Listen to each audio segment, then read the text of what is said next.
We're going to talk today about how to work with artboards in Illustrator. This white space here is defined as the artboard in Illustrator. It's the part that would print if I wanted to print this, and it's our workspace. The gray part is the non-printing area, which can be useful at times.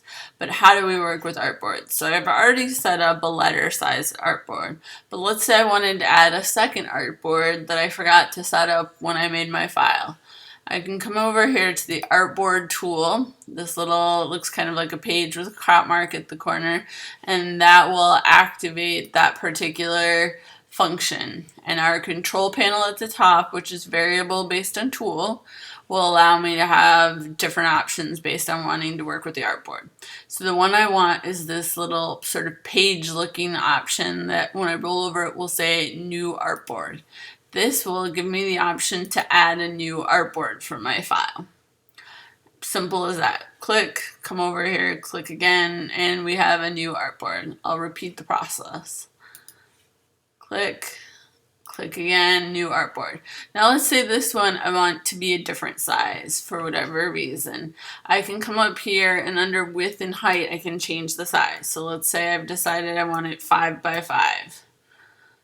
I can go ahead and do that. I can also come in here, you'll notice it'll let me click and drag. If I'm here, we have a different icon, it wants to add a new artboard. If I move here, it will let me click and drag.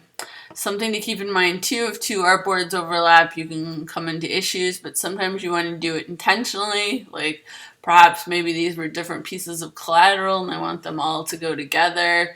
I might actually put a whole new artboard underneath. And this is where having this function of this tool, click and drag, add whatever size artboard.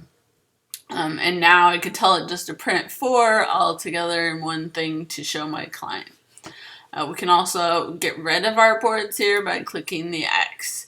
So you're never completely locked into anything. We can name artboards or you can just leave them in the number, and you can specifically target to print only a particular artboard if you want to.